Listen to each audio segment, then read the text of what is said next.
जय महाराष्ट्र मित्रांनो, MPSC officer या YouTube चॅनलच्या एका नवीन आणि माहितीपूर्ण व्हिडिओमध्ये आपल्या सर्वांचं पुन्हा एकदा स्वागत आहे.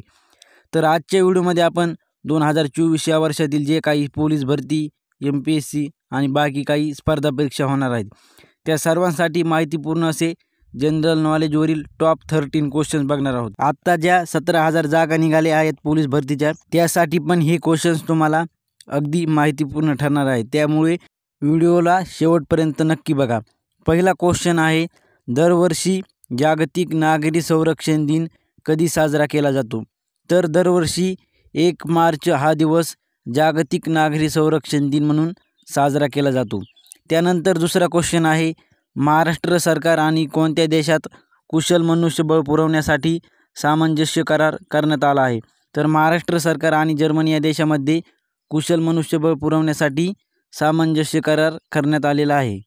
त्यानंतर तिसरा क्वेश्चन आहे, भारताच्या लोकपालपदी कोणाची नियुक्ती करण्यात आलेली आहे?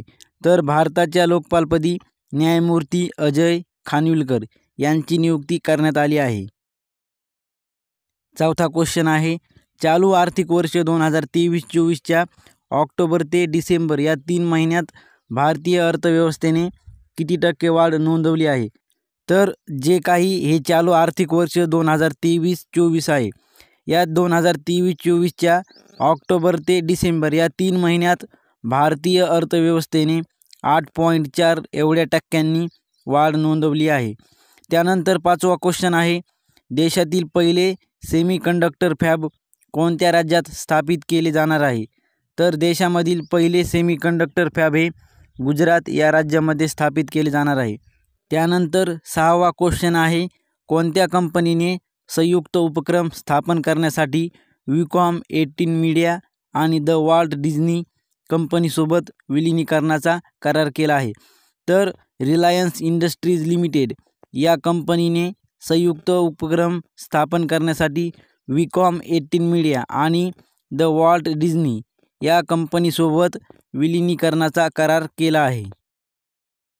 सातवा क्वेश्चन आहे, राष्ट्रीय जन्मदोष जागरूकता महिना 2024 कोणी सुरू केला आहे?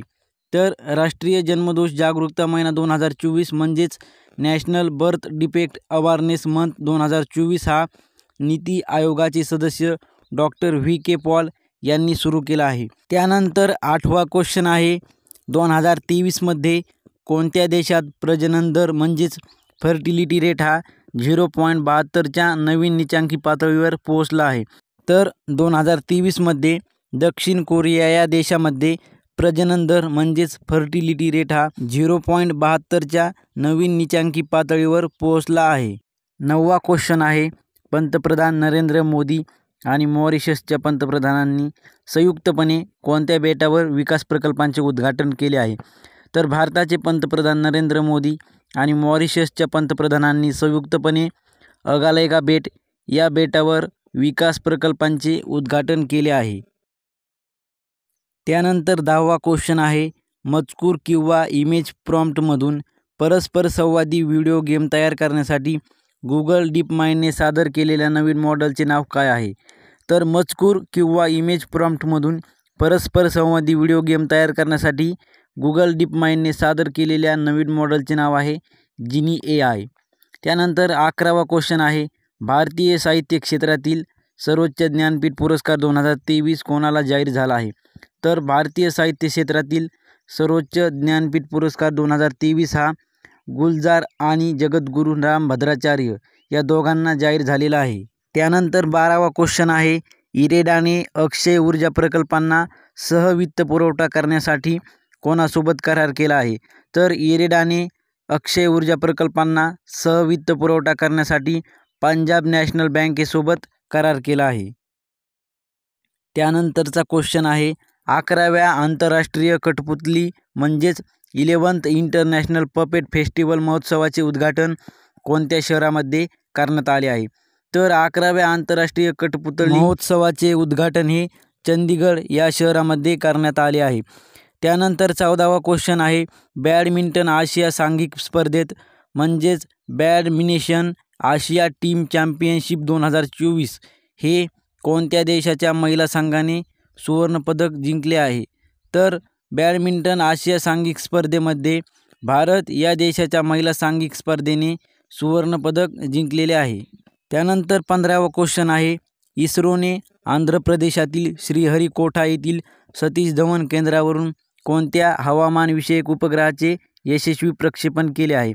तर इस्रोने आंध्र प्रदेशातील श्रीहरिकोटा येथील सतीश धवन केंद्रावरून INSAT 3DS या हवामानविषयक उपग्रहाचे यशस्वी प्रक्षेपण केले आहे. त्यानंतरचा क्वेश्चन आहे, पंतप्रधान विश्वकर्मा योजना ही कोणत्या मंत्रालयाने सुरू केली आहे? तर पंतप्रधान विश्वकर्मा योजना ही सूक्ष्म, लघु आणि मध्यम उद्योग मंत्रालय या मंत्रालयाने सुरू केली आहे.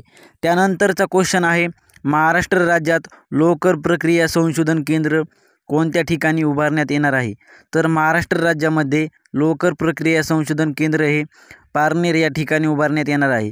त्यानंतरचा क्वेश्चन आहे, कवी गीतकार गुलजार यांना कोणत्या भाषेसाठी 2023चा ज्ञानपीठ पुरस्कार जाहीर झाला आहे? तर कवी गीतकार गुलजार यांना उर्दू या भाषेसाठी 2023चा ज्ञानपीठ पुरस्कार जाहीर झालेला आहे. 19वा क्वेश्चन आहे, 14वी ग्लोबल इमिग्रेशन समिट म्हणजेच 14th ग्लोबल इमिग्रेशन समिट ही कोठे आयोजित करण्यात आली होती? तर 14वी ग्लोबल इमिग्रेशन समिट ही नवी दिल्ली येथे आयोजित करण्यात आली होती. त्यानंतरचा क्वेश्चन आहे, 3 दिवसीय नागी पक्षी महोत्सव हे कोणत्या ठिकाणी होणार आहे? तर 3 दिवसीय नागी पक्षी महोत्सव हे जमुई म्हणजेच बिहार या राज्यामध्ये होणार आहे. त्यानंतर 21वा क्वेश्चन आहे, भारतातील पहिले हेलिकॉप्टर इमर्जन्सी मेडिकल सर्व्हिस कोणत्या राज्यात सुरू केली जाणार आहे? तर भारतामधील पहिली हेलिकॉप्टर इमर्जन्सी मेडिकल सर्व्हिस ही उत्तराखंड या राज्यामध्ये सुरू केली जाणार आहे. 22वा क्वेश्चन आहे, कोणत्या संस्थेने विद्युत 2024 हा अहवाल प्रसिद्ध केला आहे? तर आंतरराष्ट्रीय ऊर्जा एजन्सी म्हणजेच IEA या संस्थेने विद्युत 2024 हा अहवाल प्रसिद्ध केला आहे. त्यानंतरचा क्वेश्चन आहे, थानथाई पेरियार वन्यजीव अभयारण्य अलीकडेच बातम्यांमध्ये व्हायरल होत आहे. तर हे कोणत्या राज्यामध्ये आहे? तर थानथाई पेरियार वन्यजीव अभयारण्य हे तमिळनाडू या राज्यामध्ये आहे. त्यानंतर 24वा क्वेश्चन आहे, 67व्या अखिल भारतीय पोलीस कर्तव्य मेळाव्याचे आयोजन कोणत्या शहरामध्ये होणार आहे? तर 67व्या अखिल भारतीय पोलीस कर्तव्य मेळाव्याचे आयोजन हे लखनौ या शहरामध्ये होणार आहे. 25वा क्वेश्चन आहे, भारतीय हवाई दलाकडून वायुशक्ती 2024 हा सराव कोठे आयोजित केला जाणार आहे? तर भारतीय हवाई दलाकडून वायुशक्ती 2024 हा सराव जैसलमेर या ठिकाणी आयोजित केला जाणार आहे. त्यानंतरचा क्वेश्चन आहे, 1 फेब्रुवारी 2024 रोजी भारत सरकारचे मुख्य जलविज्ञानी म्हणजेच चीफ हायड्रोग्राफर म्हणून कोणी पदभार स्वीकारला आहे? तर 1 फेब्रुवारी 2024 रोजी भारत सरकारचे मुख्य जलविज्ञानी म्हणून व्हाईस ॲडमिरल लोचन सिंग पठानिया यांनी पदभार स्वीकारलेला आहे. त्यानंतर 27वा क्वेश्चन आहे, केंद्रीय अर्थमंत्री निर्मला सीतारामन यांनी सलग कितव्यांदा अर्थसंकल्प सादर केला आहे? तर केंद्रीय अर्थमंत्री निर्मला सीतारामन यांनी सलग 6व्यांदा अर्थसंकल्प सादर केला आहे. त्यानंतरचा क्वेश्चन आहे, 16व्या वित्त आयोगाचे अध्यक्ष कोण आहेत? तर 16व्या वित्त आयोगाचे अध्यक्ष हे अरविंद पनगरिया हे आहेत. त्यानंतर 29वा क्वेश्चन आहे, उत्तराखंड समान नागरी संहिता समितीचे अध्यक्ष कोण आहेत? तर उत्तराखंड समान नागरी संहिता समितीचे अध्यक्ष हे रंजना प्रकाश देसाई हे आहेत. त्यानंतर शेवटचा प्रश्न आहे, झारखंडचे नवीन मुख्यमंत्री म्हणून कोणी शपथ घेतली आहे? तर झारखंडचे नवीन मुख्यमंत्री म्हणून चंपई सोरेन यांनी शपथ घेतली आहे. तर आजच्या व्हिडिओमध्ये एवढंच होतं. लवकरच भेटू एका नवीन आणि माहितीपूर्ण व्हिडिओमध्ये. तोपर्यंत आपले MPSC ऑफिसर या यूट्यूब चॅनलला नक्की सबस्क्राईब करा, कारण अशाच प्रकारचे स्पर्धा परीक्षांसंबंधी महत्त्वाचे व्हिडिओ आपल्या चॅनलवरती डेली येत राहतात, ज्याचा तुम्हाला नक्कीच फायदा होईल. जर आपल्या चॅनलवरचे व्हिडिओ तुम्ही दररोज बघितले तर तुमचे 17,000 यामधली एक पोस्ट नक्कीच फिक्स असेल. त्यामुळे सर्व व्हिडिओ शेवटपर्यंत नक्की बघत जा. जर तुमच्या काही शंका असतील तर यूट्यूबच्या बायोमध्ये मी इंस्टाग्राम अकाउंटची लिंक दिली आहे, त्यावर मेसेज करा किंवा त्यामध्येच मी माझा मोबाईल नंबर पण दिलेला आहे, त्यावर व्हॉट्सअप करा. पुढचा व्हिडिओ तुम्हाला कोणत्या टॉपिकवर पाहिजे हे पण कमेंट करा.